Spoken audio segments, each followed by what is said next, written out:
Dahan-dahan habang bigat na bigat sa pakiramdam kong iminulat ang aking mga mata.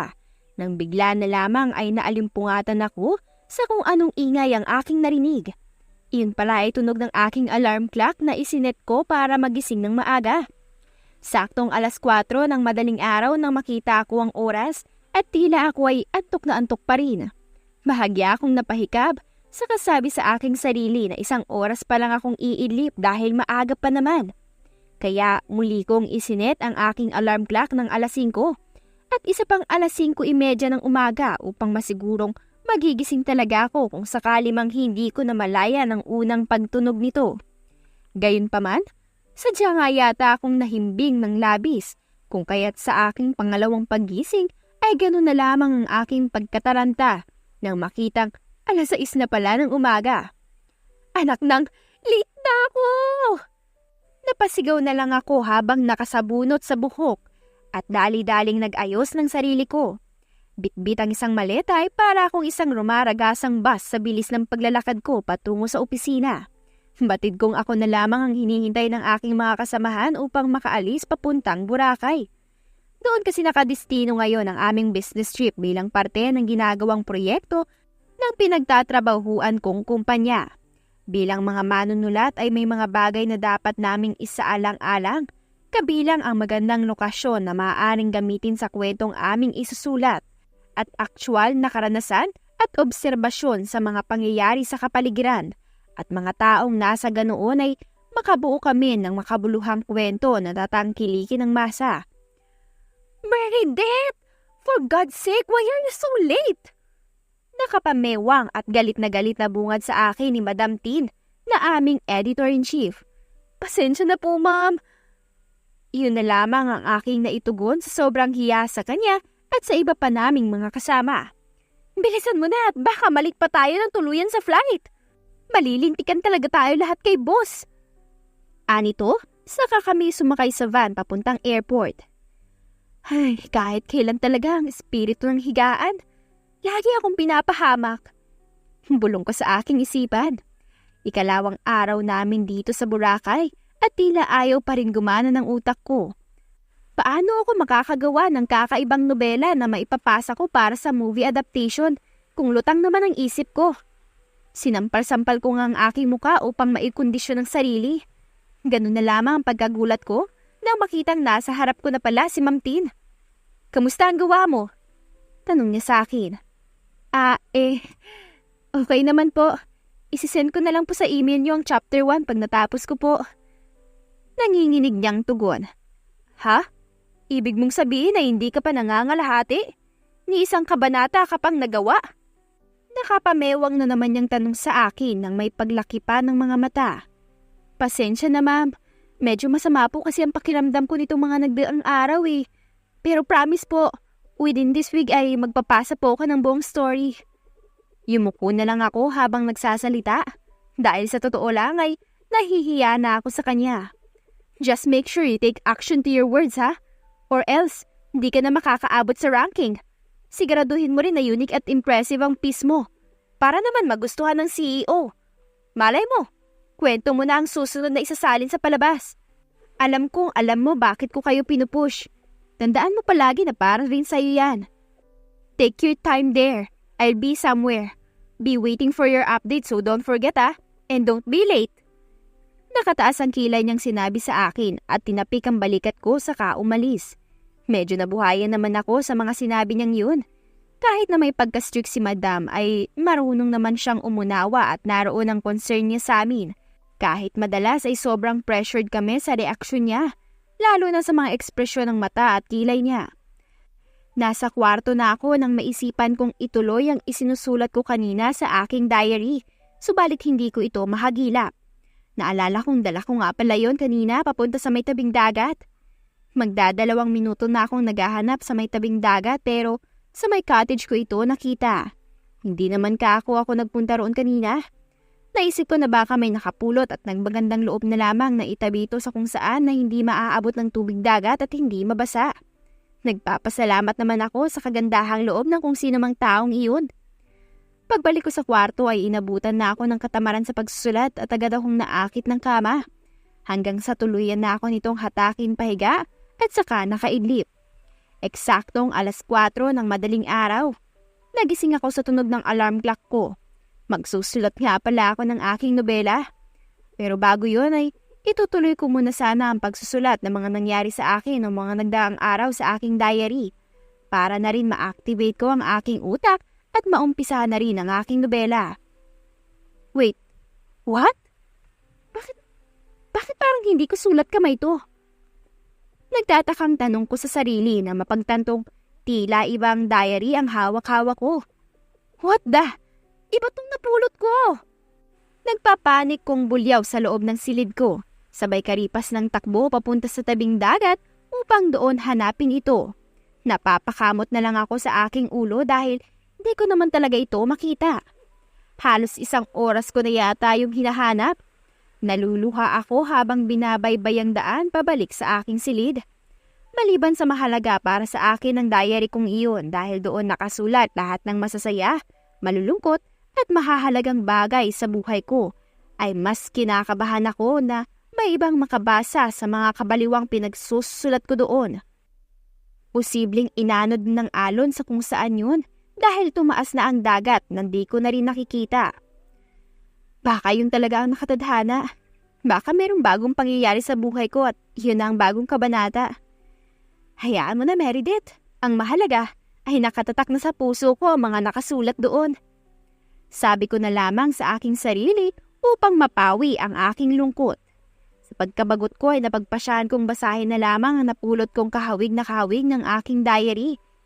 Hindi ko na namalayan ang oras habang binabasa ko ito at nakailang pahina na rin pala ako. Hanggang sa sumapit na ang dilim at malapit ko nang matapos ang mga pahinang binabasa ko.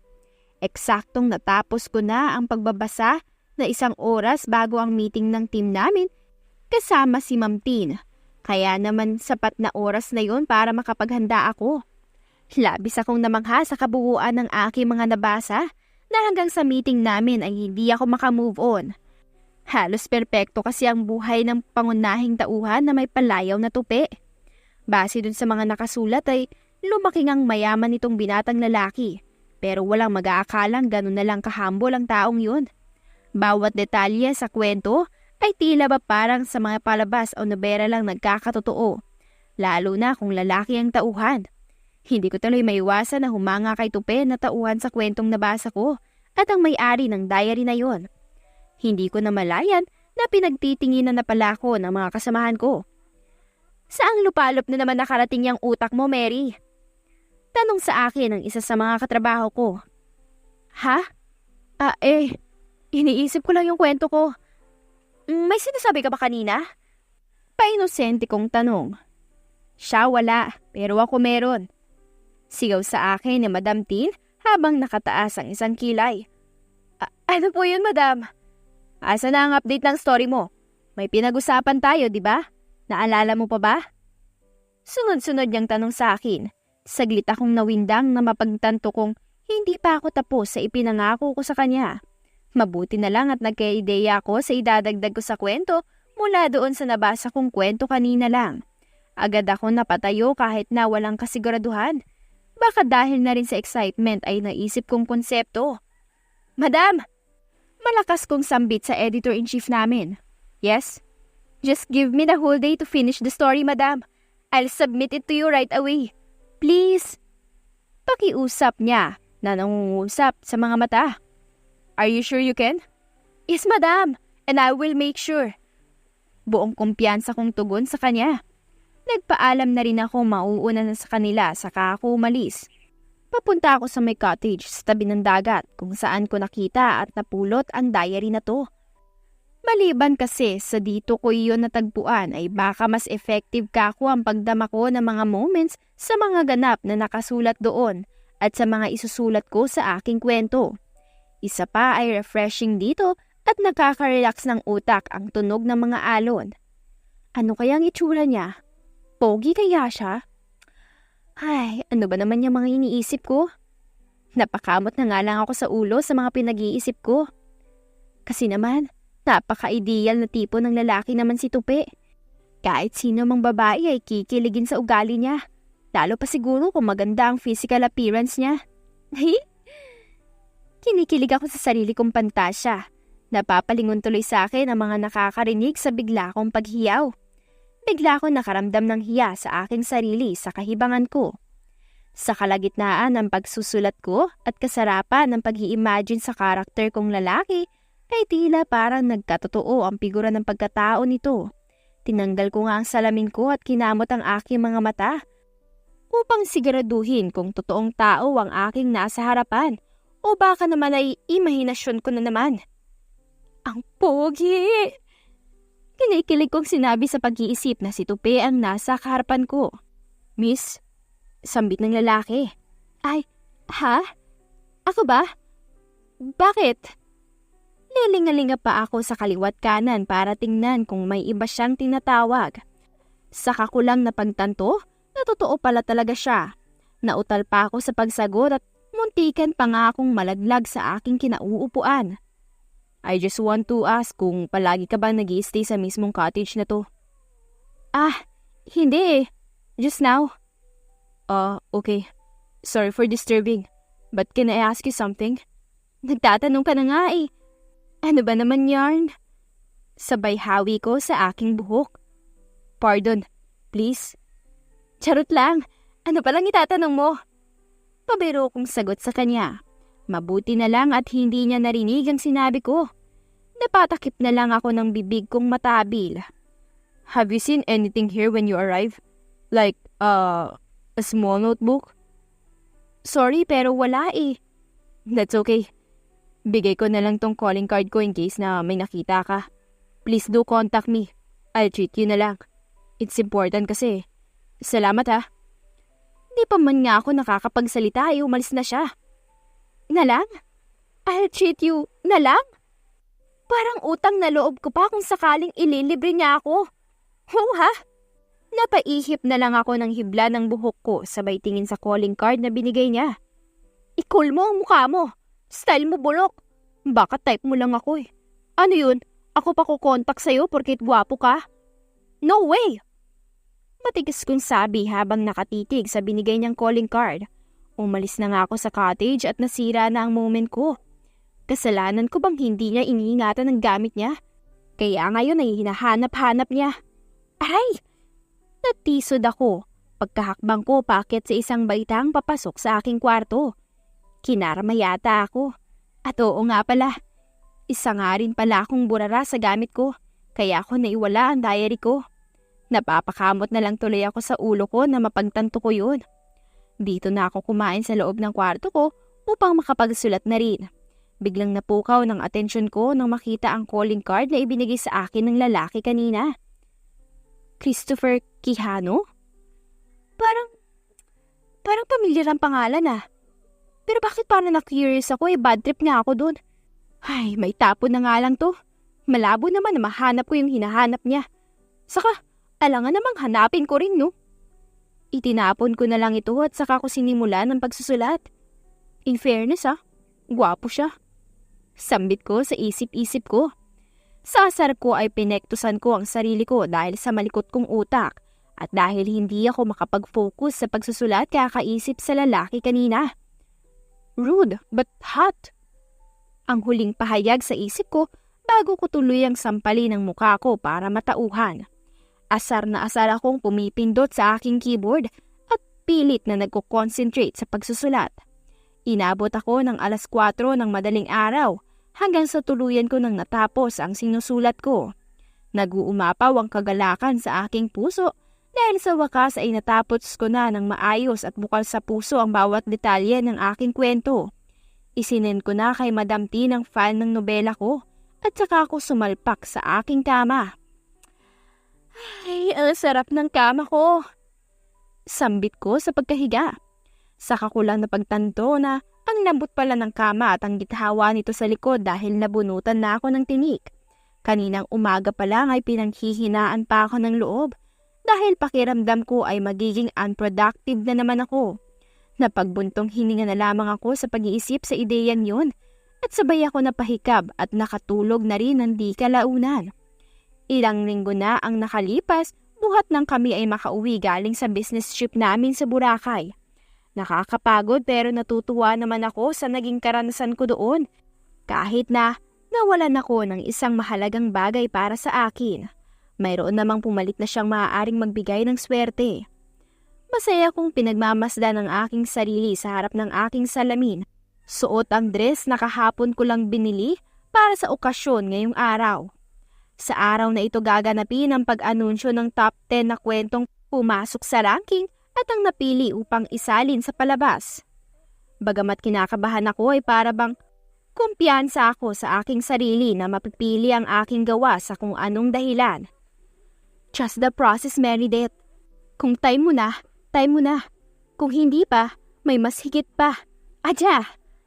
Sambit ko sa aking sarili upang mapalitan ng positibong pag-iisip ang kaba na aking nararamdaman.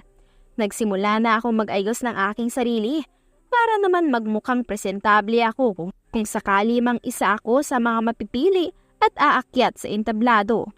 Mag-iisang oras na akong nag-aayos ng sarili ko, subalit pakiramdam ko ay hindi pa rin yun sapat. Bigla ako nakaramdam ng pagkairita dahil anong oras na at tila ayaw makisama ng sarili kong katawan. Napagpasyahan ko na magpunta na lang sa salon at doon na lamang magpaayos. Bakit ba kasi hindi ko naisip kaagad yun? Nagtatakang tanong niya sa kanyang sarili. Madam, ano bang ayos ang gusto mo? Bongga o simple ba't kabog? O tama lang? Magkakasunod na tanong sa akin ng baklang beautician sa salon. Kahit simple lang basta mabilis sana. Medyo nagmamadali po kasi ako eh. Okay madam, simulan na natin ang makeover sa buhok mo ha. Medyo madaming hanas sa hair mo madam. Tapos tabas-tabas natin itong kilay mo. Medyo magarbo na rin madam eh. Para mas ma-emphasize naman ang natural beauty mo madam. Sige. Matipid kong tugon. Hindi ko malaman sa baklang to kung pinupuri ba ako, nilalait, o sadyang prank ka lang talaga siya. Doon ko lang napagtanto na matagal na nga rin pala nung huli ako nagpaayos ng aking buhok at kilay. Napabayaan ko na kasi sa sobrang dami ng ginagawa ko sa buhay. Sa pag-iisip kong yun ay napatawa na lamang ako sa aking sarili sa loob ng aking isipan. Madam!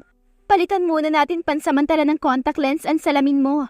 Ang weird kasi kung nerd ka tingnan with a beautiful face and dress. Sabi sa akin ng baklang beautician. Oo nga pala. Ito, dala ko yung sa akin. Inabot ko sa kanya ang magkapares kong contact lens at sa kanya ito ikinabit sa akin. Perfect! Ang ganda naman! Umapalakpak pa siya habang pinupuri ako. Salamat ng marami. Tuwang-tuwa akong sambit dahil maging ako ay gandang-ganda sa aking sarili. Pagkatapos ng kaunting pag-uusap ay nagbayad na ako saka umalis sa salon. Habang papasok ako sa building na aking pinagtatrabahuan ay pinagtitinginan ako ng mga tao sa loob. Hi! From which department are you? Tanong sa akin ng isa sa mga guests sa event. Hindi ko siya kilala kaya naman ay tipid nang initian ko lamang siya at tumuloy na sa aking paglalakad papunta sa table ng aking mga kasamahan. Hindi ko na nga lang din nilingon pa ulit ang lalaking iyon at baka humirit pa. Ang ganda ko kasi. Natawa ko sa aking isipan habang palihim na pinupuri ang sarili ko. Ikaw ba yan, Meredith? Magkasalubong ang mga kilay na tanong sa akin ni Kat. Isa sa mga katrabaho ko na naging kaibigan ko na rin sa mahabang panahon sa industriya. Ay hindi, picture ka lang to, painting lang to girl.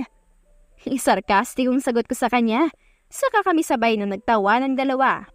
Parehas namin pinuri ang isa't isa hanggang sa nagsimula na ang seremonya ng event sa paunang pagbati ni Madam Tin. Ang mga editor-in-chief sa bawat departamento na mga manunulat ay isa-isang nagbahagi ng mensahe patungkol sa kanilang mga karanasan sa team na kanilang hinahawakan sa loob ng proyektong ito. Lahat naman ay magaganda ang naibahagi, lalo na sa parte ng mga miyembro nila.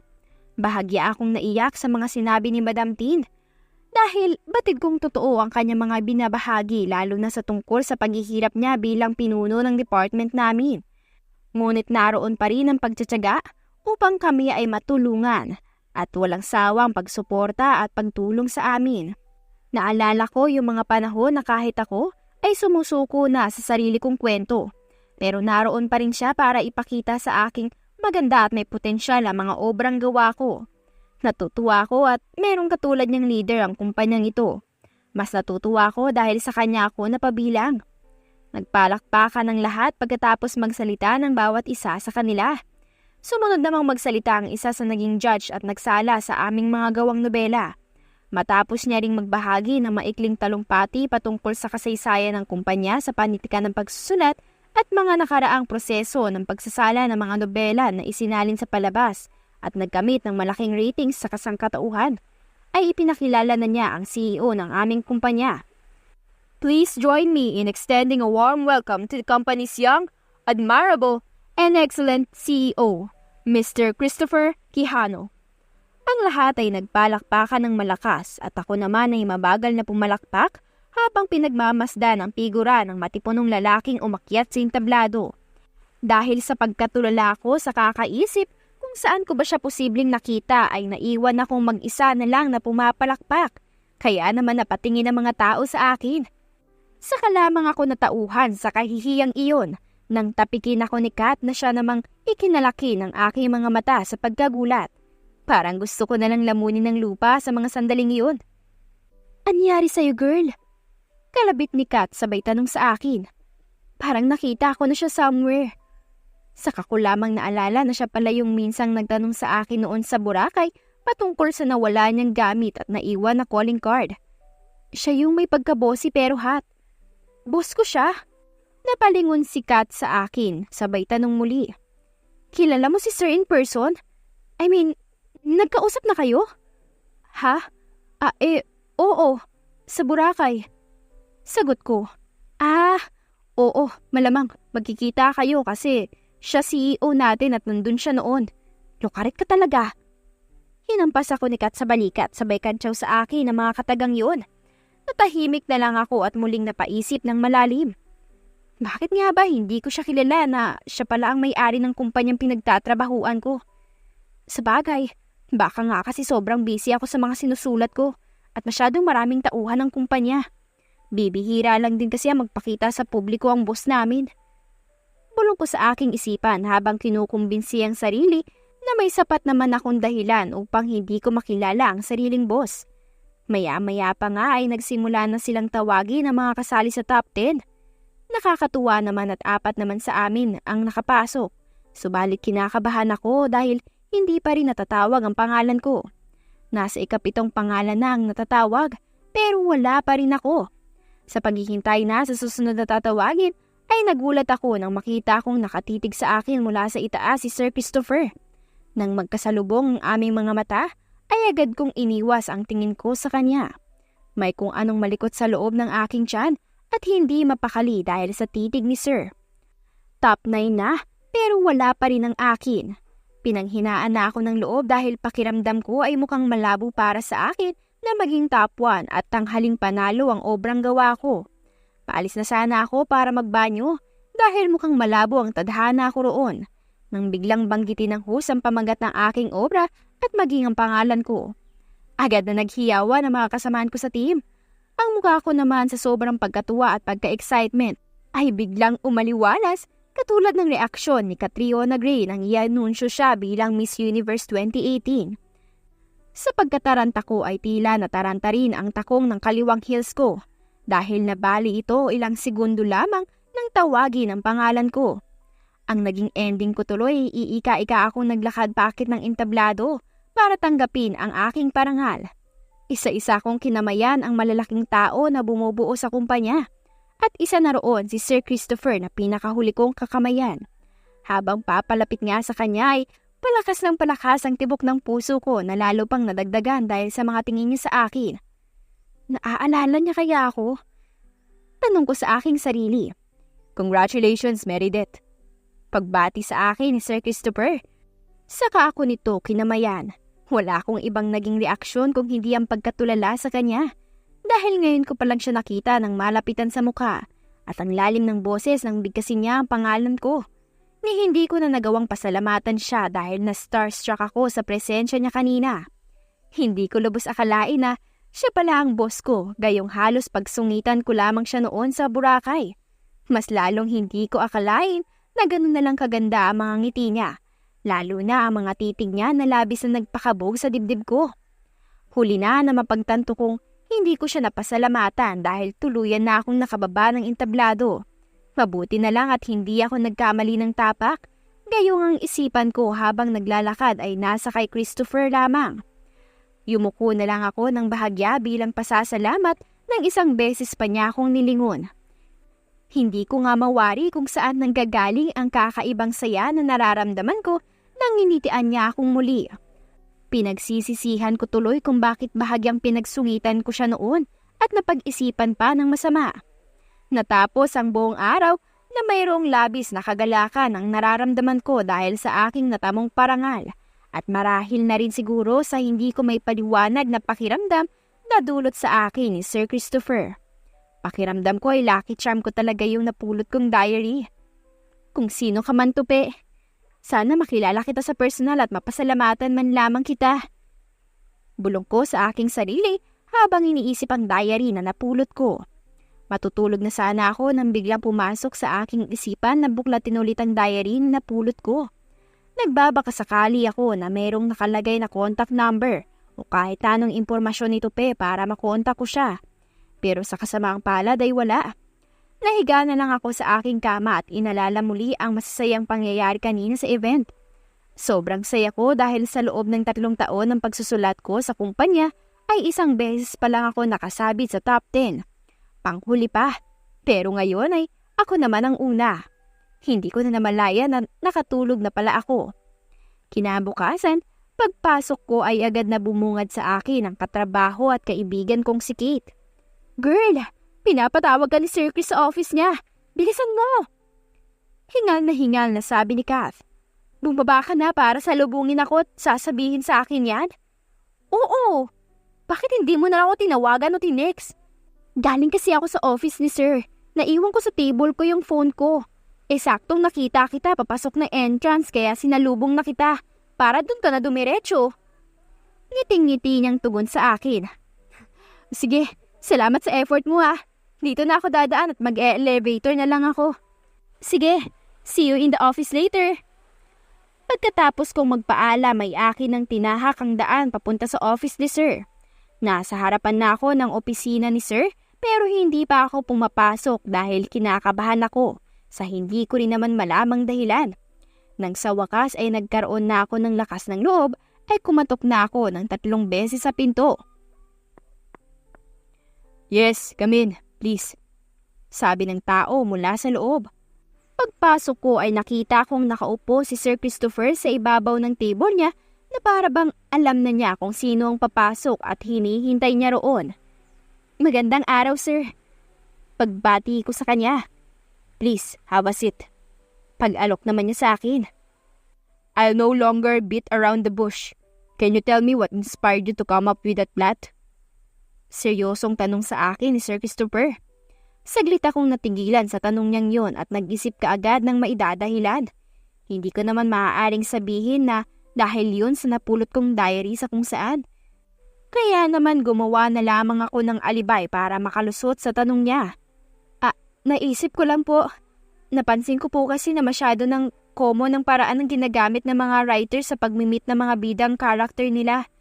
Kaya naisip ko na gawin ng ganitong estilo ng twist sa kwento ko. Maikli kong paliwanag. "Really? How about the inside story of each character? The male and the female lead? Were they based on true stories or just purely out of your concept?" Sunod-sunod niyang tanong sa akin na para bang may malalim na pinaghuhugutan. Hindi niya yata naintindihan ang una kong sinabi kanina na naisip ko nga lang. Magsasalita na sana ako nang biglang may tumawag sa kanya. Nakahinga naman ako ng maluwag dahil doon ay may biglaan siyang lakad at natapos na rin ako sa hot scene. Hindi ko nga alam kung bakit ngayon lang ako tinanong ng patungkol sa kwento kong yun. Gayong naipasa ko naman na ito. At kung ang dahilan ay upang salain ito. Kung sa bagay, maaari nga rin namang gawin ang background checking bilang parte ng proseso bago ito tuluyang isalang sa screen upang maayos ang mga dapat ayusin sa pagsasali nito sa palabas. Pero kakaiba talaga ang dating ng mga tanong niya kanina. Nakapagtataka na para bang may gusto siyang malaman ng higit pa sa inaasahan kong sagot na gusto niyang marinig. Bago nga niya ako tuluyang palabasin sa kanyang opisina, ay kinuha niya ang aking contact number para raw direkta niya akong matatawagan agad patungkol sa kwento ko. I'll be needing you during the shoot and script editing. Please be attentive whenever I reach you out. Bilin sa akin ni Sir, saka ako pinagbuksan ng pinto. Ang gentleman niya naman. Bulong ko sa aking isipan. By the way, congratulations. Pagbati niya sa akin, sabay abot ng isang paper bag. Pagkaabot ko nang binigay niya sa akin ay lumabas na rin siya ng kanyang opisina. Magpapasalamat sana ako pero hindi ko na nagawa dahil nauna na rin siyang umalis. Kahit kailan talaga, lagi siyang pabitin. Mahinang sambit ko sa sarili ko habang pinagmamasdan siyang naglalakad papalayo. Naglakad na rin ako pabalik sa opisina ng team ko upang doon buksan ang binigay niyang paper bag sa akin. Pagkaupo ko sa aking working space ay agad kong binuksan ang paper bag. Sa loob nito ay may nakalagay na box. Bubuksan ko rin sana ang box ngunit nakita ko kaagad ang nakasulat na note sa ibabaw ng takip nito. Please, open it when the movie is finally on air. Ito ang mensaheng nakasulat sa notes. Nagtataka ako kung ano yon at may schedule pa talaga kung kailan dapat buksan. Nag-abala pa si Sir na bigyan ako ng regalo. Hindi kaya pinatawag niya ako para lang talaga iabot sa akin yun? Nakangiting napaisip ako. Mag-isa akong tumatawa sa table ko dahil sa mga iniisip ko. Nagulat na lang ako na makitang nakatingin sa akin ang mga katim ko na para bang may iba't ibang emosyon sa kanilang mukha. Pero halos lahat sila ay nakatingin sa akin na may halong pagtataka. Bago pa man nila ako pag-isipan na nababaliw, ay itinigil ko na ang aking kahibangan at nagsimula na sa aking trabaho. Unang araw sa trabaho bilang scriptwriter at nangangapa ako. Triple ang kaba ko dahil sa unang pagkakataon ay nagboluntaryo ang CEO namin na maging scriptwriter. Unang beses niya, una ko rin. Tapos ako rin ang unang beses na naging partner niya sa ganitong working setup. Kinikilig kong iniisip habang nakatingin kay Sir Christopher na kinakausap ang iba pang staff sa shooting.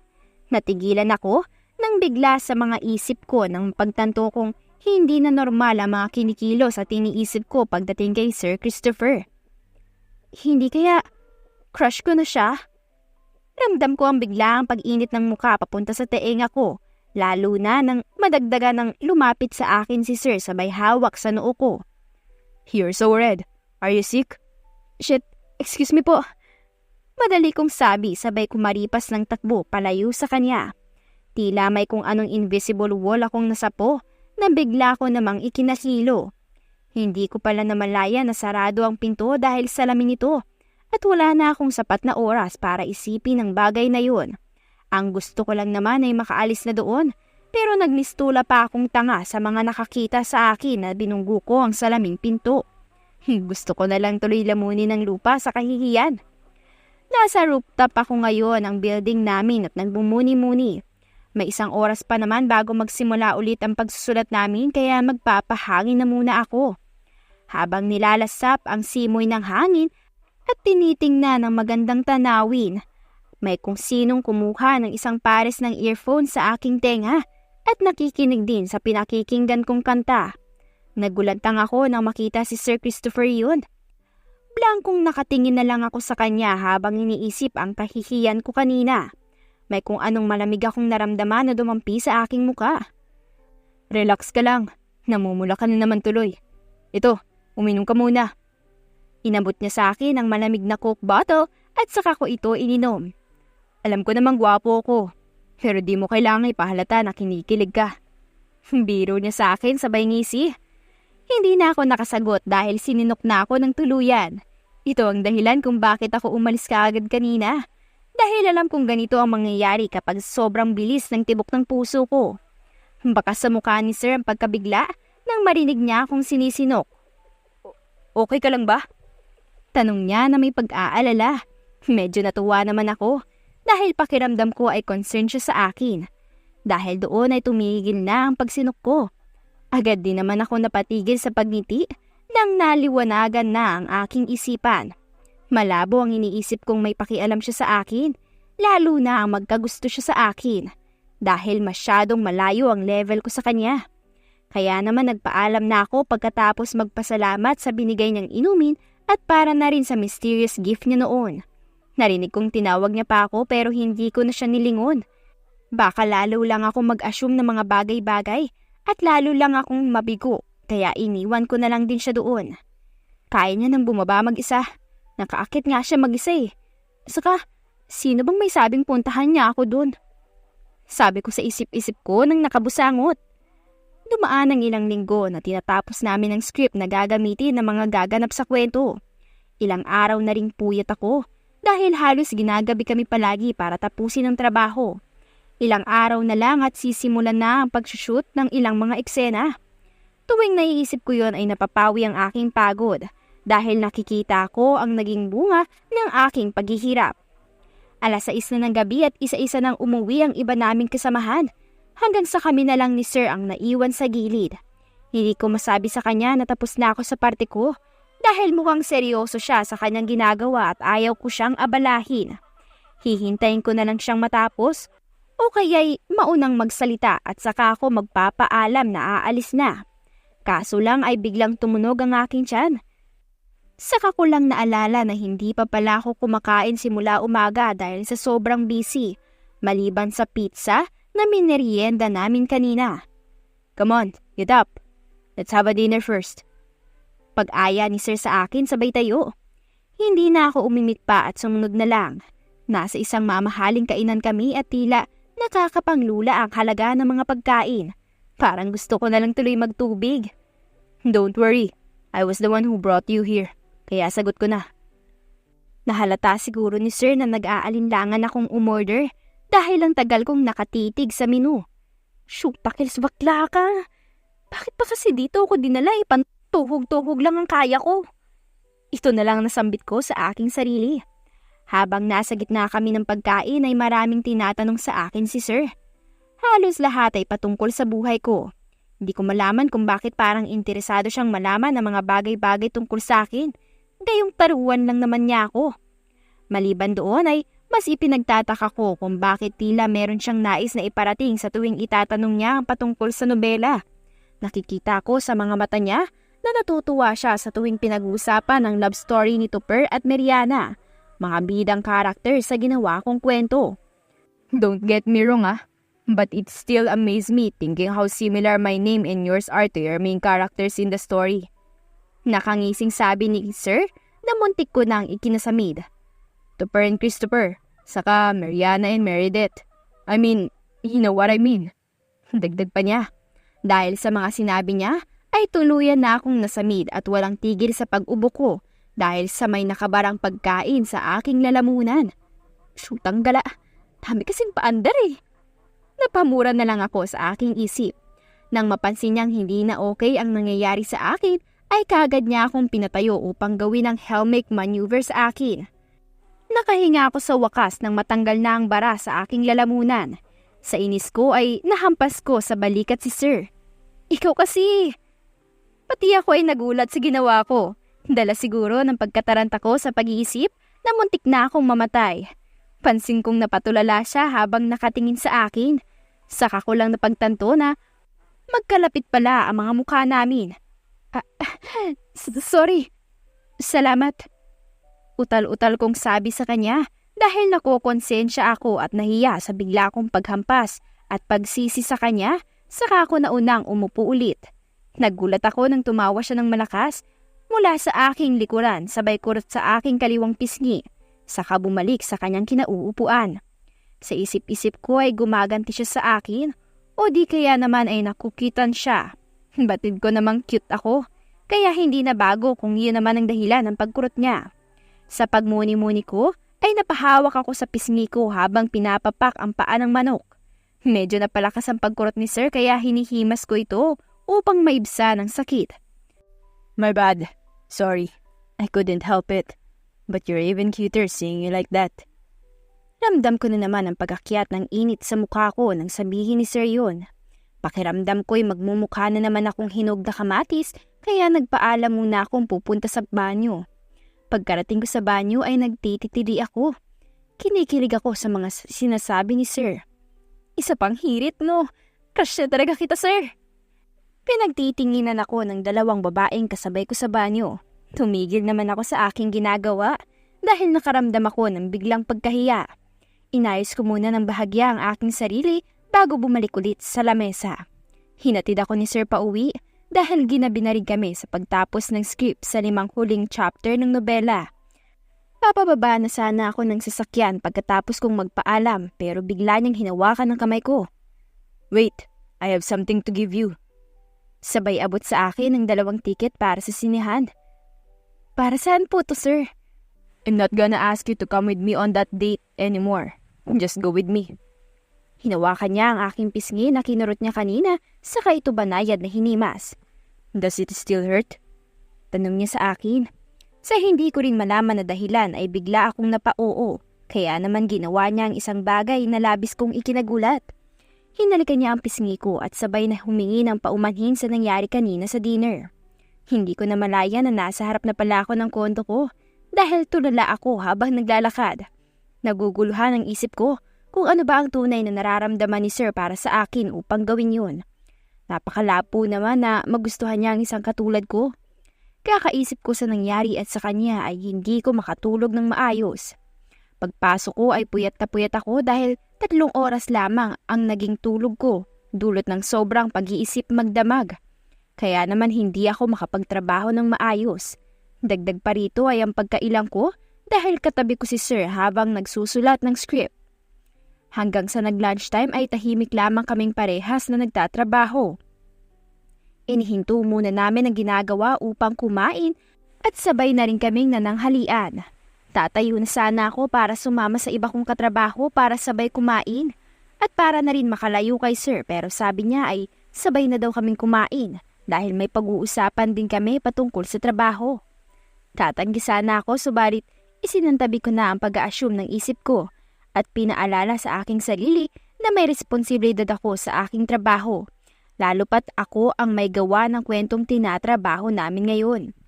Sa labas kami ulit kumain, pero ngayon ay kasama namin ang sekretarya ni Sir.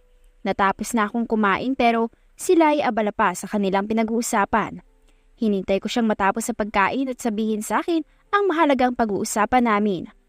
Nauna nang umalis ang kanyang sekretarya at kami naman ang nagsimula ng mag-usap patungkol sa trabaho. "Since we are running out of time, we need to finish the script for the remaining chapters within this day." Seryosong sabi ni Sir. Di ba po, Sir? We still have at least 5 days before the shoot? Supposedly, yes. But there was a situation wherein we need to adjust and change the schedules.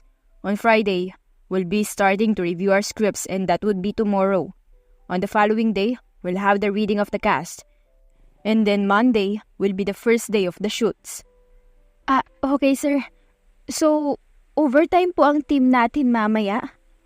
The 2 of us, yes, probably. But the rest can go as long as they're done with their parts. Tayo lang, Sir? Yes. Did you forget?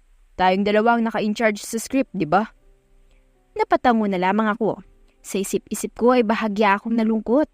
Dahil hindi pa man din ako nakatulog ng maayos kagabi ay magpupuyat na naman ako ngayong araw.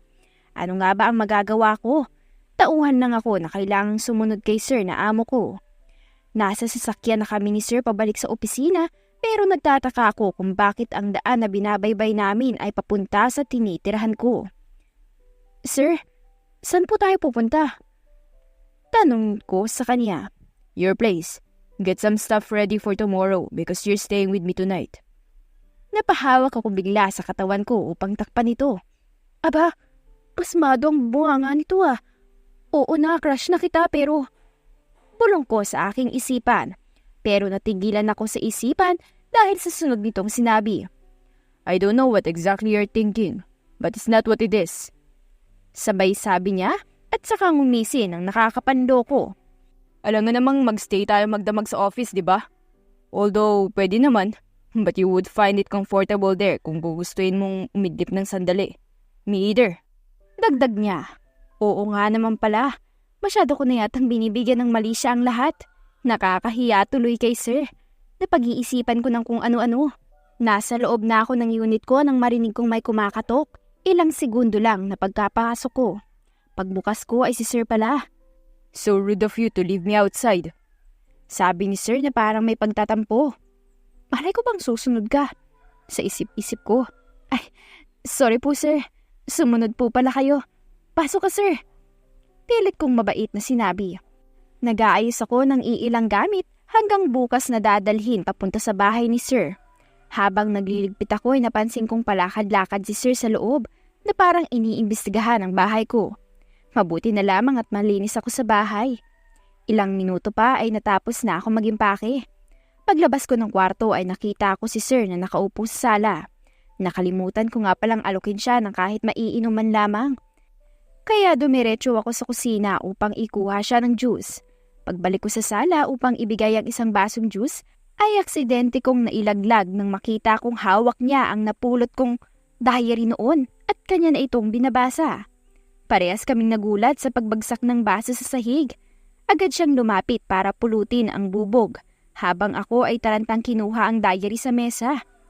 Nang matapos lagpitin ni sir ang mga bubog ay tinanong niya sa akin kung nasaan nakalagay ang first aid kit. Nakonsensya ako nang maisip ko na baka nabubog siya habang nililigpit ang kalat na ginawa ko. Habang ako naman na may-ari ng bahay at nakabasag, ay iniwan siya at inuna pang asikasuhin ng ibang bagay. Agad kong kinuha ang first aid kit ko sa loob ng drawer at dinala siya sa may lababo upang hugasan ng sugat niya bago ko ito gamutin. Nagtataka siyang sumunod sa akin at tawang-tawa nang mapagtantong natataranta ko sa pag-aakalang siya ay nasugatan. Hindi ko na siya pinansin dahil abala ako sa paghahanap kung saan banda sa kamay niya ang nasugatan. Pero mas nagulat ako nang buhatin niya ako papuntang sala at inupo sa sofa sabay sabi na okay lang siya.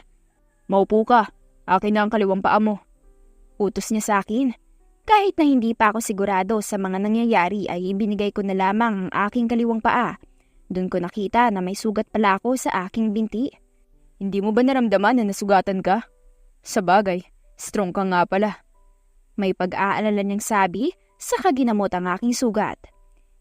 Hindi ko alam pero nararamdaman ko talagang may kakaiba sa lalaking ito na parang alam niya kung paano gawing komportable ang pakiramdam ko.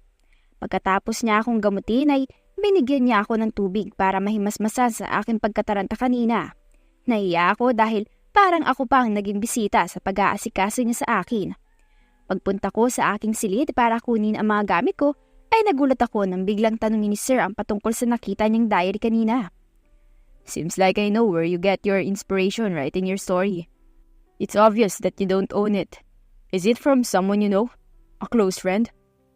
Naninigas ang paa ko sa kaba at hindi ko masagot ang mga tanong niya. Pero mukhang hindi ko yata kakayanin pa na magsinungaling ulit sa kanya matapos kong makita ang pagmamalasakit niya sa akin. Napagdesisyonan ko nang sabihin sa kanya ang totoo patungkol sa diary na yun at ang kinalaman nito sa aking nobela. Akala ko nung una ay madidisappoint siya sa akin pagkusay pinuri niya ako dahil sa kakaibang pag-iisip ko.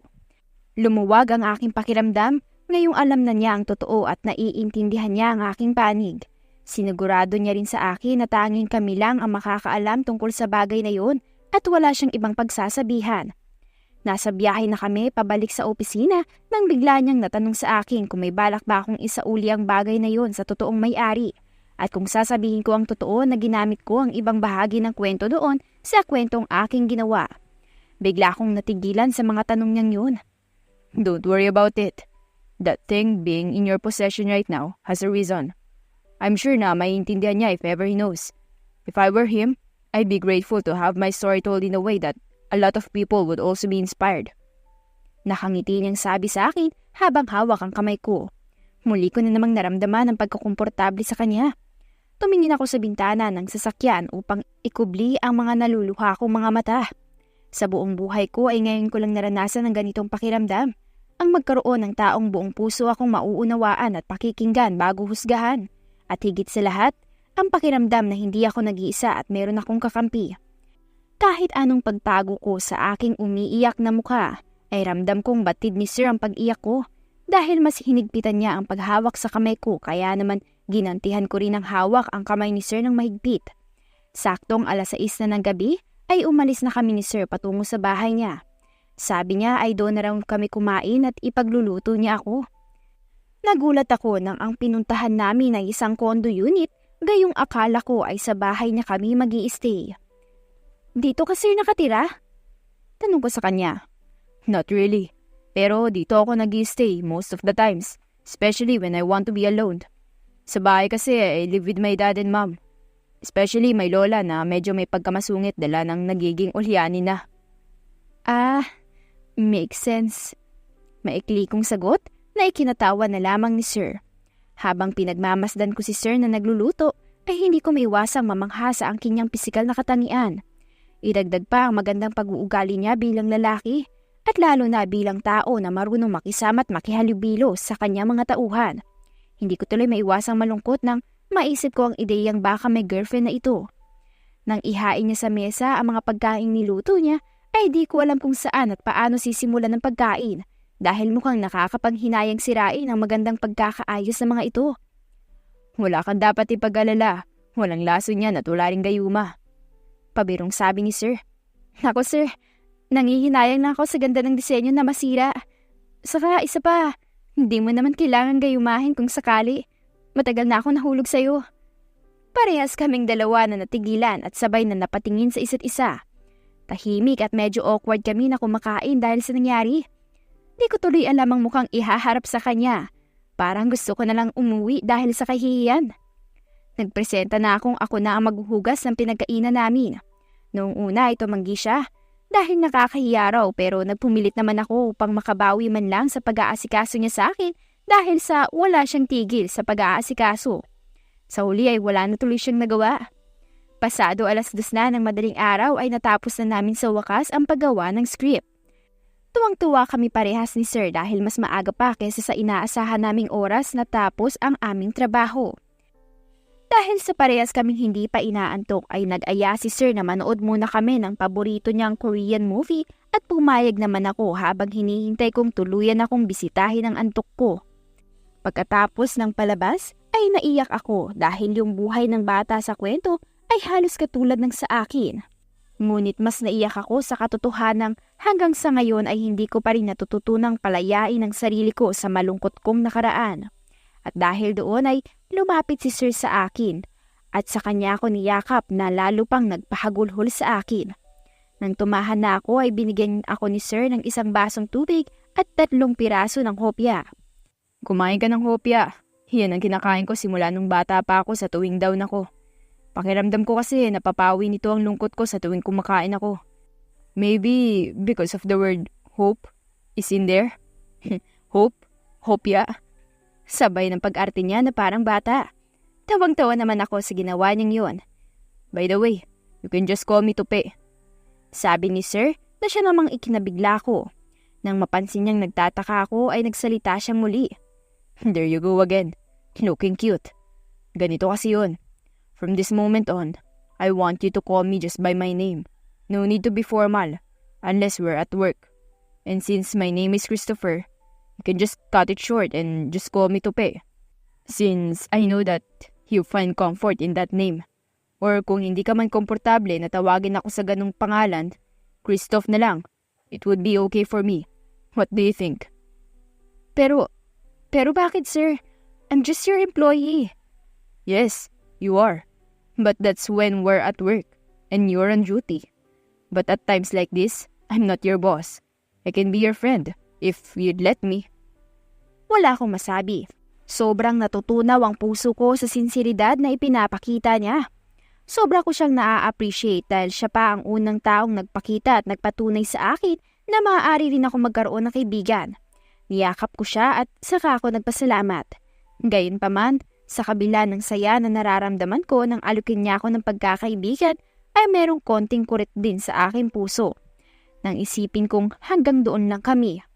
Marahil ay lumalalim na ang dating simpleng paghanga ko lamang sa kanya. Marahil ay mahal ko na nga talaga siya.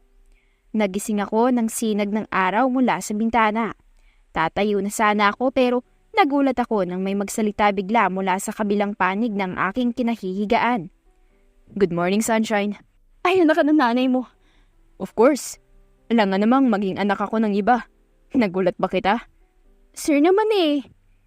Nakakunot ang kanyang noo na nakatingin sa akin. Naalala ko na lang. Tupe o Christoph nga pala ang gusto niyang itawag ko sa kanya kapag wala kami sa trabaho. Napaisip ako kung alin sa dalawa ang itatawag ko sa kanya. Pero naisip kong Chris na lang dahil pakiramdam ko ay mas ramdam ko ang presensya at komportable ako na ituturing siyang kaibigan ko. Can I just call you Chris? Okay lang ba? Nahihiya akong tanong sa kanya. Medyo hindi kasi ako komportable na tawagin siya sa alinman dun sa dalawa, kaya Chris na lang siguro. Oh, that's alright. You can call me Chris, sounds cool anyway. Sagot niya at saka ngumiti. Inaya na niya ako palabas para kumain ng almusal bago pumasok sa trabaho. Habang nag-aalmusal, ay masaya naming napagkwentuhan ang nangyari kagabi hanggang kaninang madaling araw. Kahit na ilang oras lamang ang naging tulog ko, ay maganda naman ang aking pakiramdam at nasa kondisyon ng aking sarili. Marahil na rin siguro dahil masaya ako bago matulog. Natapos na kaming kumain at gumayak na rin at nagtungo na papuntang trabaho. Ngayong araw gaganapin ang screening at review ng kabuuang script. Naging maayos naman ang buong araw at kaunti lamang ang inayos sa script.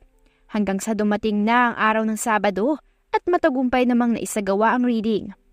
Araw ng Linggo at wala kaming pasok. Ito lamang tanging araw na makapagpapahinga ako. Nakakapagtaka lang.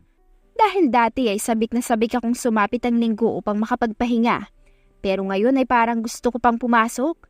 Pakiramdam ko ay kulang ang araw ko kapag hindi ko nakikita o nakakasama ang taong nagparamdam sa akin na espesyal ako. Hindi ko alam kung anong meron sa akin ngayong araw at maglilimang oras na akong naiinip na naghihintay sa iisang tawag o text. Nagbabaka sakali akong namimiss din niya ako. Subalit sino nga ba ako para mamiss niya gayong tauhan at kaibigan lang naman ang turing niya sa akin. Baka masyado ko lang pinapaasa ang aking sarili. Ay, makatulog na nga lang. Buntong hiningang sabi ko sa aking sarili. Papikit pa lang sana ako ng aking mga mata nang may magtag-text sa akin bigla. Good morning, Sunshine. Bihis ka na. May pupuntahan tayo. Hintayin kita sa lobby. Oh my God! Nag-text siya! Aalis kami! Yay! Kinikilig kong sabi nang mabasa ang mensahe ni Chris sa akin. Pinilisan ko ang aking pagayak at matapos magpaganda ay bumaba na rin ako. Nakita ko siya sa may lobby na may hawak na bulaklak at nakangiti sa akin. Hi! Pagbati niya sa akin, sabay inabot ang bulaklak. Shit, para sa akin nga! Kinikilig kong bulong sa aking sarili. Wow, thanks! Anong meron? Nagtataka kong tanong sa kanya. Hindi mo alam? No. Okay then, I'll tell you later. But before that, let's go somewhere else. Hindi na ako nagtanong pa sa kanya at sumunod na lamang. Huminto kami sa isang sosyal na bilihan ng mga mamahaling damit. Napatigil ako sa may isang nadaanan naming damit dahil naakit nito ang aking paningin. Ganun na lang ang panlaki ng mga mata ko nang makita ko ang halaga nito. Shoota, $600? Medyo napalakas ang aking pagkakasabi dahil sa gulat ko sa presyo, kaya napalingon si Chris noon na may kausap sa telepono. You like that? Tanong niya sa akin. Oo, sana.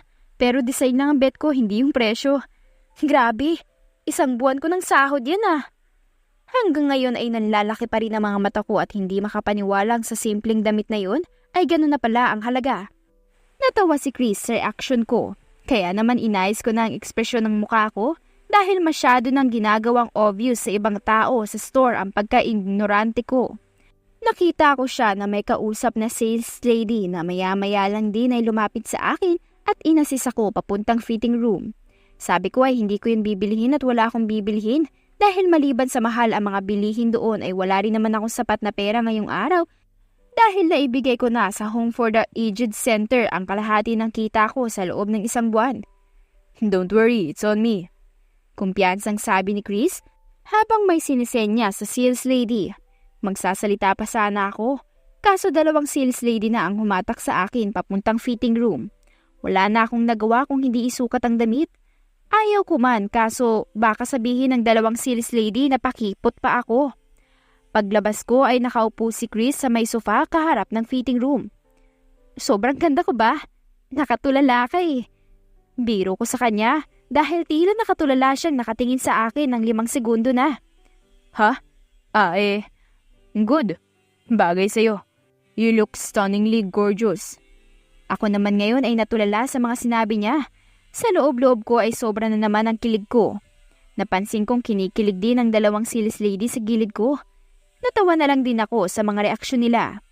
Akala ko ay uuwi na kami, subalit mga 5 damit pa ang ipanasukat sa akin ni Chris at isang kulay silver na heels. Ayaw na ayaw ko talaga natanggapin ang mga yun dahil sobrang dami at napakamahal ng bawat isa ng mga yun. Pero ipinilit niya ang gusto niya at sinabing sasama ang loob niya dahil hindi ko pa rin siya itinuturing na kaibigan para hindi tanggapin ang mga regalo niya sa akin. Kaya naman hindi na ako nakipagtalo. Napagod ako sa kakasukat ng mga damit. Yung iba ay kasyang-kasya sa akin at yung iba naman ay masikip at maluwag. Ngayon naman ay nandito kami sa isang mamahaling kainan. Bakit ba ang mamahal na mga pinupuntahan namin? Wala naman akong pambayad. Katawan ko lang. Char! Bulong ko sa aking isipan. Maya-maya pa ay isa-isang inilabas ng mga waiter ang iba't ibang pagkain at inilapag sa harapan namin. Natakam ako sa sobrang bango at agad na tumunog naman ang tiyan ko. Ilang sandali lang ay nagsimula na kaming kumain. Napaparami ang pagkain ko at ramdam kong malapit nang pumutok ang tiyan ko habang unti-unting lumalaki ito. Sa isip ko ay mahal pa naman ito kung mapupunit lang. Nagpaalam na muna ako na pupunta ng banyo. Bala kong magbawas muna para makakain ko pa ang iba. Napakasasarap kasi at sayang kung may matitira lang. Mas nakakahiya naman na ipabalot yun at dalhin ko pa uwi kaya mainam ng ganito. Pagbalik ko sa upuan ay hindi ko mahagilap sa pwesto niya si Chris. Naibaling na lamang ang tingin ko sa may stage nang biglang may lalaki magsalita. To the lady in a red dress standing there at the corner of the table. Happy birthday, and I wish you all the best in life. This song is for you. Si Chris pala yun. Napatingin ako sa aking cellphone at tiningnan ko ang petsa ngayong araw. Nakalimutan ko. Kaarawan ko nga pala ngayon. Nawala na sa isip ko dahil sa sobrang busy ko sa trabaho. Tinitignan ko si Chris sa kanyang mga mata habang kumakanta siya at di ko maiwasang lalong mahulog dito. Maya-maya pa ay bumaba siya sa stage at saka ako isinayaw habang umaawit. Hindi ko mapigilan ang sarili ko at napatulo na ang luha ko sa sobrang galak. Ngayon lang may gumawa sa akin ito at ngayon lang din ako nagdiwang ng kaarawan ng may kasama simula nung pumanaw ang lola ko. Niyakap ko ng mahigpit si Chris dahil sobra akong nagpapasalamat na nandito siya ngayon sa buhay ko. Kahit na kaibigan lang. Kahit papaano ay hindi ko ramdam ang pagiging mag-isa sa mundo. Nagsimula na ang unang araw ng pagsushoot ng palabas at kasama kami ni Chris upang subaybayan ang bawat proseso ng pagbuo ng pelikula. Nakakatuwang masaksihan na unti-unti nang nabubuo ang dating nasa imahinasyon ko lang. Lalo na kasama ko ang lalaking espesyal para sa akin sa pag-abot ng pangarap ko bilang isang manunulat. Nakakapagod ang bawat araw sa taping.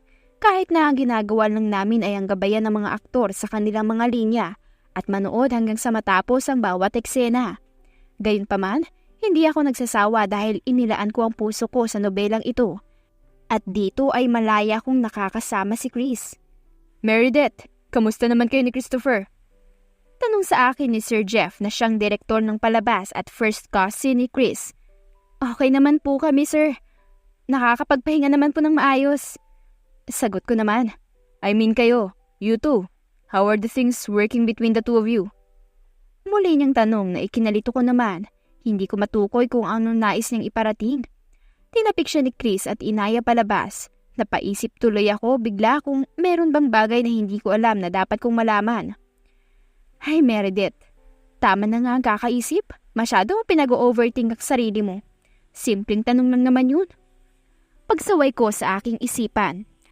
Tatalokbong na sana ako upang umidlip sandali nang bigla akong tawagin ni Chris. Meredith, let's pack up now. Baka mali tayo sa show. Show ng ano? Remember the tickets I gave you before? Ngayon na ang show nun. Saka ko lang naalala na binigyan nga pala niya ako noon ng mga ito at nais niyang ako ang sumama sa kanya sa araw ng show na yun. Tumango na lamang ako at mabilis nang nagliligpit ng aking mga gamit at saka kami umalis. Nandito na kami ngayon sa loob ng sinihan at tahimik na nanonood. Ang palabas na aming pinapanood ay isang Korean movie at mukhang nararamdaman kong malungkot ang magiging wakas nito. Tahimik lang kami sa buong show hanggang sa natapos na ito. Hindi ako nagkamali dahil malungkot nga ang ending ng storya.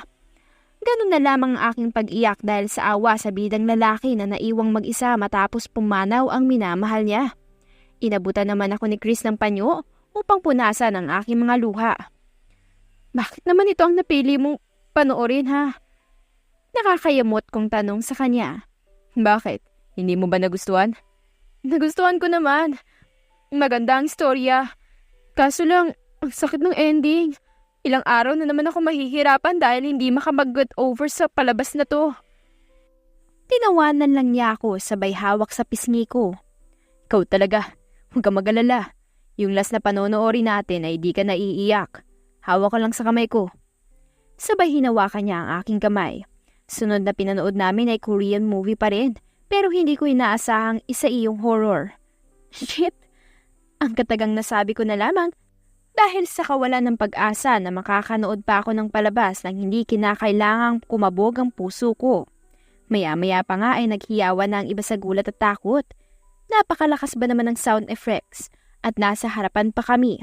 Ramdam na ramdam ko ang buong kilabot dito sa harap na sa sobrang laki ng screen. Pakiramdam ko ay lalabas ang mukha ng multo dito at ako ang unang makakain. Natapos namin ang buong palabas na puros paghihiyaw ang nangyari sa akin. Kaya halos mapaos na ako. Samantalang si Chris naman ay mukhang nag-e-enjoy akong panoorin.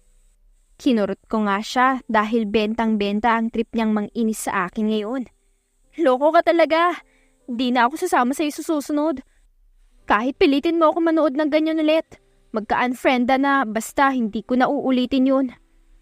Asar kong sabi sa kanya habang naglalakad na palabas ng sinihan. Biglang naging seryoso ang mukha niya at biglang hinawakan ang aking mga kamay. Tinanong ko siya kung ano ang ginagawa niya. Naiwan na kaming dalawa sa loob. Lalo akong kinilabutan dahil ang tahimik ng paligid at lamig lalo na't wala nang ibang tao roon. Kaming dalawa na lamang. Maya-maya pa ay biglang umaliwalas ang buong silid at may nakatutok na spotlight sa aming dalawa. Meredith, I know it's just been a while. And I've already admired you for so long. Not only you knew. I couldn't wait any longer to end being just a guy friend to you. And I want us to become more than that. I won't rush things though. I know you only see me as a friend or even if it's more than just that feeling. Let me take you to love until you're sure enough to let me into your life as a man who will give you his heart and you could give yours too. Meredith, will you let me court you? Bakas sa aking mukha ang pagkagulat sa pag-amin ni Chris. Sa loob-loob ko ay bakit kailangan pang itanong kung maaaring manligaw. Pwede namang tanong na agad kung papayag ba akong maging girlfriend mo. Dahil alam ko sa aking sarili na oo kagad ang isasagot ko. Kung alam mo lang na noon pa kita mahal, baka nga ay mas nauna pa akong ma-develop sa'yo. Napatigil ako sa aking iniisip nang mapagtanto na kanina pa pala siya naghihintay sa aking sagot. Siyempre, oo ang sagot ko. Really? Thank you. Tuwang-tuwa niya akong niyakap na halos hindi ako makahinga sa higpit. You won't regret it, Meredith. I'll make you fall in love every day. And I will wait for you hanggang sa mahal mo na rin ako. Kilig na kilig ako habang tinatamasa ang matatamis niyang salita. Habang sa isip ko ay may pagtatalo sa aking sarili. Chris naman, bakit naman kasi yun ang tanong mo? Kailangan ko patuloy magpa-hard to get gayong gusto naman kitang maging boyfriend. Siguro mga 2 days. Sasagutin na rin kita agad. Ha, parang masyadong maaga naman. 2 weeks? Masyadong matagal. 1 week. Ayun, mga 1 week na lang siguro. Pagtatalo ng isip ko kung kailan ko ba dapat sagutin si Chris. Haba ng hair mo, girl ah. Bulog kong muli sa aking isip nang may malaking ngiti sa labi. Lumipas ang 1, 2, 3, 4, at 5 araw na puros kilig ang nararamdaman ko dahil sa mga effort nito. Sa loob ng mga araw na yun ay palagi kaming lumalabas. Nakapag-hiking kami, tinuruan niya ako magbisikleta at nag-swimming din kami at nag-picnic, nagsimba, bumisita sa paborito kong puntahan, ang Home for the Aged na napamahal na rin sa akin dahil sa lola ko. At nagpunta na sa iba't ibang magagandang lugar para i-enjoy ang isa't isa at magkaroon ng mas malalim na pagsasama. Bawat araw ay lalo ko siyang minamahal dahil sa ugali niya. Madalas niya akong ipinapagluto at lalo na rin ako nasasanay sa mga inihahanda niyang pagkain para sa akin. Maging sa trabaho ay hindi niya ako hinahayaang magutom, kaya naman nasasanay na rin akong kumain sa tamang oras. Ngayong araw nga ay pupunta kami sa kanila. Isasama niya raw ako upang ipakilala sa pamilya niya. Nakakatuwa lang isipin na hindi pa man nga kami opisyal na magkasintahan ay pinapakilala na niya ako sa pamilya niya. Maya-maya pa nga ay nag-text na siya na nasa lobby na siya, kaya naman sandali akong nag-ayos muli ng aking sarili at saka bumaba na. Andito na kami ngayon sa bahay nila. Nagulat ako sa sobrang kabaitan ng mga magulang ni Chris kahit nabatid na nilang empleyado lamang ako sa kanilang kumpanya. Hindi sila katulad ng ibang mayayaman na mapangmata. Bagkus ay natutuwa pa sila na sa kabila ng hirap na dinanas ko sa buhay, ay nagagawa ko pa rin at natagumpayan ko pa rin ang mga pangarap at naitaguyod ko ang sarili mag-isa. Alam mo, Iha, ikaw pa lang ang babaeng pinakilala sa amin ng anak ko. Natutuwa kami ng daddy niya na sa wakas ay magkakaapo na kami. Magiliw na sabi sa akin ni Tita Christine na mommy ni Chris. Sa gulat ko sa huling sinabi ni Tita ay muntik na ako masamid sa sarili kong laway. Inisip ko tuloy kung ano ang mga naikwento ni Chris sa kanila para magustuhan nila ako ng gusto at apo agad ang nais nila.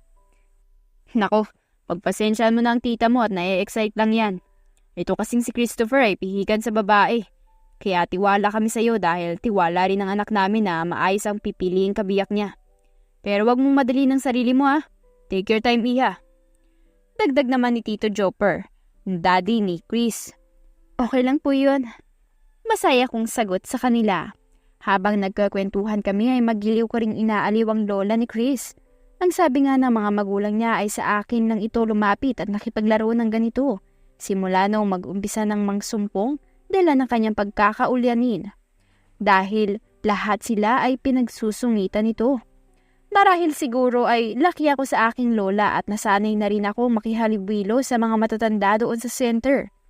Espesyal sa akin ang lugar na yon, lalo't dahil pinapaalala nila sa akin ang aking yumaong lola. Maya-maya pa'y kumain na kami ng hapunan. Tuloy ang masasayang kwentuhan namin hanggang sa natapos kaming kumain. Pagkatapos ay nanood kami ng magkakasama. Hindi ko nang halos nabigyan ng pansin si Chris dahil nakatuon lang atensyon ko sa lola niya na maghapon ay sa akin lang din nakikipaglaro. Giliw na giliw kami ni lola sa isa't isa. Dala na rin siguro ito ng pagkasabik ko sa aking lola. Paya-maya-maya ay binuhat na din ni Chris ang lola niya sa kwarto dahil nakatulog ito habang kinakantahan ko.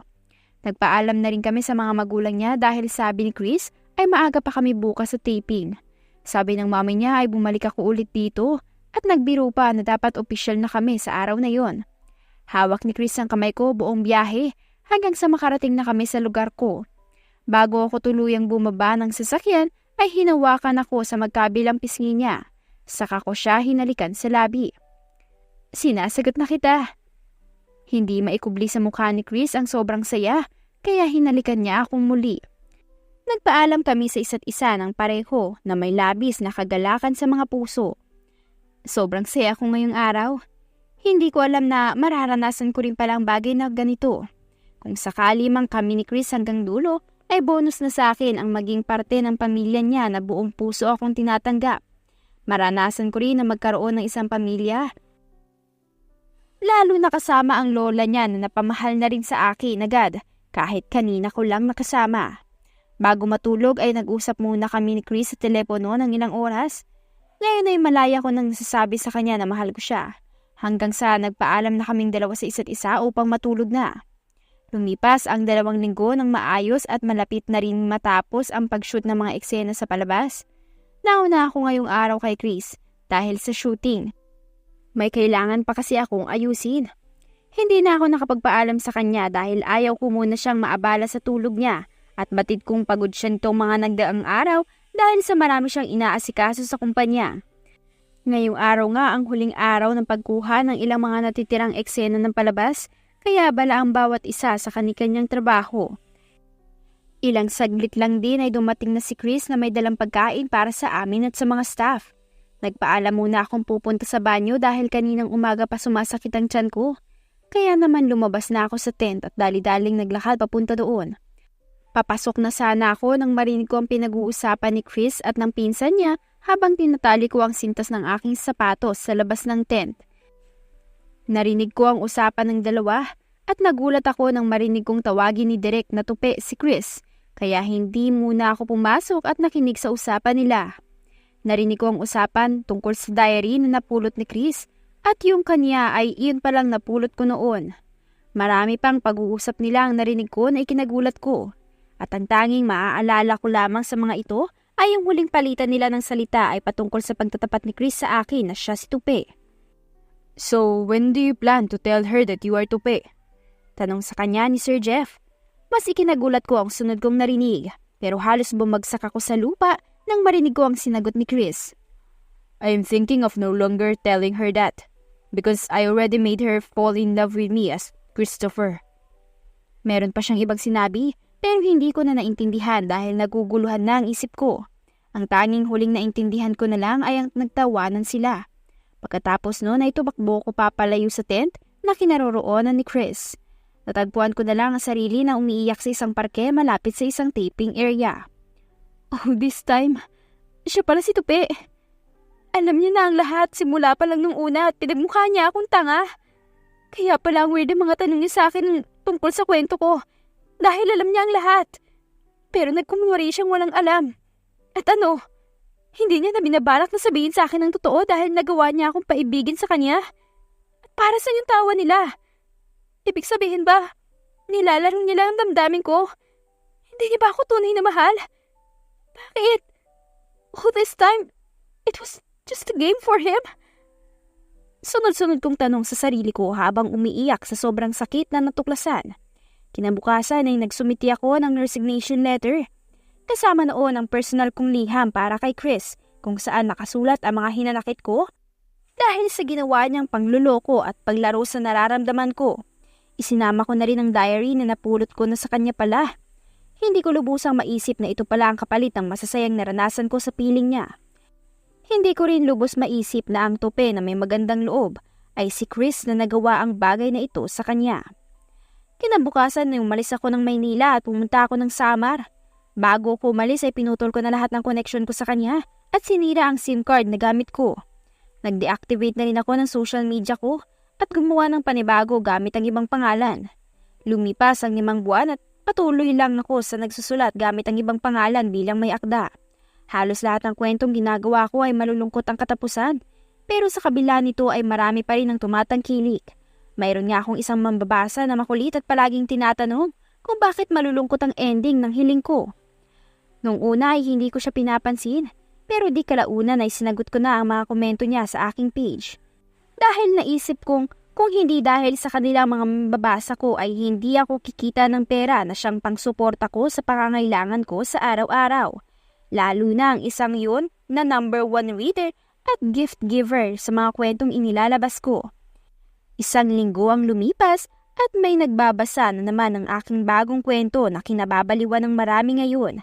Ang sabi nila ay ongoing daw ang kwento, kaya naman maya't maya nilang inaabangan ng susunod na ilalabas ng may akda. Dahil na-curious ako ay sinimulan ko ring basahin ito. Mga 2 araw na magkakasunod kong binasa ang kwento at habang tumatagal ay parang nagiging pamilyar sa akin ang istoryang nakapaloob dito. Upang masagot ang mga tanong sa aking isipan ay inisto ko ang author ng nasabing nobela. Ito ang screen name niya. Tupe wants you back, Mary. Walang duda. Alam kong si Chris iyon. Hindi ko sana itutuloy ang pagbabasa pero hindi ko rin mapigilan ang aking sarili kaya pati ako ay napasubaybay na rin dahil sa kagustuhan kong malaman ang buong nilalaman ng kanyang kwento at ang nais nitong iparating. Habang binabasa ko ang bawat episode nito ay unti-unti ko ring naintindihan na ang kwento ay patungkol sa aming dalawa na nanggaling sa kanyang pananaw. Dito ay pinaliwanag niya ang mga bagay sa kanyang panig upang iparating sa akin ang mga nais niya sanang sabihin, ngunit hindi niya magawa dahil hindi ko siya binigyan ng pagkakataon. Sa huling bagong update na episode na inilabas niya ay walang gaanong dialogue kung hindi pagkukwento lang niya ng mga ginawa niya habang hinihintay ang aking pagtugon sa ipinadala niyang mensahe. Saka ko na lamang napagtanto na ang number 1 reader ko na madalas ko ring kapalitan ng mensahe sa comment box ng aking kwento ay siya rin pala. Nakapaloob din sa komento niya roon ang mga tanong kung nabuksan ko na ba ang regalong ibinigay niya sa akin noon. Ilang buwan na ang makalipas bago mangyari ang mga ito. Naalala ko ang binigay niya sa aking regalo noon at hinanap ko mula sa dati kong kagamitan. Napansin ko rin ang pagdagsa ng mga taong nagkomento sa comment box ng kwento niya at sa akin na mapagtanto at mapag-alaman nila na ako ang tinutukoy sa kwentong ginawa niya dahil na rin sa mga nakasulat sa episode na iyon. Maya-maya lamang ay may nagdirekta ng nakapag-message sa aking account na nagmamakaawa na sagutin ko ang mensahe ni Chris at bigyan ko siya ng pagkakataon. May iba namang nagsabi na maswerte ako at hinanap niya pa rin ako kahit sa ganoong paraan at patuloy pa rin itong sumusuyo sa akin. Halos lahat sila ay sinasabing makipagkita ako at pumayag ng makipag-usap kay Chris. Litong-lito rin ako at pinag-iisipan kong maigi ang aking gagawin. Upang mabigyang linaw ang isipan ko ay naisipan kong buksan at tingnan muna ang laman ng box na binigay niya sa akin noon. Dito ay lumantad sa akin ang matagal ko nang nawawalang diary at may nakaipit na liham para sa akin na sulat ni Chris. Nakapaloob sa liham ang pag-amin niyang siya nga si Tupi at buhat nang mabasa niya ang diary kong aksidente niyang nahanap sa pag-aakalang iyon ang sa kanya ay palihim na pala niya akong iniibig dahil sa katangian na ginawa ito sa kakaibang kwento at ang tauhan ay sa napulot niyang diary na iisa. Sinabi rin niya noon na habang tumatagal na magkasama kaming dalawa ay lalo niya akong minamahal. Nabigyang linaw ang lahat sa aking isipan matapos kong basahin ang nilalaman ng kanyang liham. Noon pa pala niya balak ipagtapat ang lahat sa akin at wala siyang intensyon na paglaruan ang damdamin ko. Mas nakumbinsi ako nang buo kong mabasa ang huli niyang episode kung saan pinaliwanag niya sa akin ang kanyang panig. Napaluhan na lamang ako dahil naisip ko na pagkaitan ko siya ng pagkakataon. Ang taong walang ibang hinangad kung hindi ang mahalin ako ng dahil sa pride ko. Hindi na ako nagdadalawang isip pa at sinagot ko na ang kanyang komento sa aking story wall. Nag-iwan din ako ng kaparehong komento sa kanya kung saan sinabi ko na magkita sa lugar kung saan namin natagpuan ang diary ng bawat isa sa eksaktong oras kung kailan kami unang nagkita. Pagkarating ko sa resort ay nakita ko agad ang figura ng taong minsan kong pinagtaniman ng sama ng loob. Pero hanggang ngayon ay kinasasabikan ko pa rin. Hindi ko na siya hinintay na lumingon pa at hinagkan ko na siya agad mula sa kanyang likuran. Nawala ang lahat ng sama ng loob at nanaig ang pagkasabik ko sa kanya. Sa loob ng mga araw na magkalayo kami ay hindi ko kailanman nakalimutang mahal ko siya. Nang malaman niyang ako ang yumakap sa kanya ay niyakap din niya ako ng mahigpit. Hindi ko na napigilan ang sarili kong humagulhol sa mga bisig niya. Sobrang namiss kita. Please, huwag ka na ulit aalis nang walang paalam. Malumanay niyang sambit. Let me explain everything to you, ha? Just hear me out. It wasn't my intention to hurt you, but I'm sorry that I let things turn out like this. Dagdag niya pa habang tumutulo ang mga luha. Nadurog ang puso ko na makita akong umiiyak siya. Doon ko mas napatunayan na totoo ang pagmamahal niya sa akin. You don't need to explain. I already forgive you. Patawarin mo rin ako at naging duwag ako. Pagkatapos kong sabihin ng mga yon ay dahan-dahan niya akong hinalikan. Hinayaan naming lumipas ang gabi ng magkasamang masaya sa bisig ng bawat isa. Lumipas ang 1 linggo ay nandito lamang kami sa Boracay kung saan kami unang nagkita at nagsimula ang aming kwento. Sa loob din ng 1 linggo ay tinapos na niya ang nobelang kanyang ginagawa at nagwakas ito ayon sa estado ng aming relasyon ngayon. Maraming mambabasa ang natuwa at nakidiwang sa aming muling pagsasama. Sa huli ay nag-isang dibdib kami ni Chris at ang kaganapang ito ay naisama na sa huling eksena ng kanyang ginawang kwento na isinalin rin sa palabas. Ito'y nagsilbing karugtong ng nauna kong nagawang nobela at ito ay pinamagatan naming My Diary's Way to Love. At dito na po nagtatapos ang aming kwentong pinamagatang The Significant Love Affair in Boracay. If you like the story, please don't forget to like, comment, share, and subscribe for more wonderful stories. Hanggang sa muli, paalam!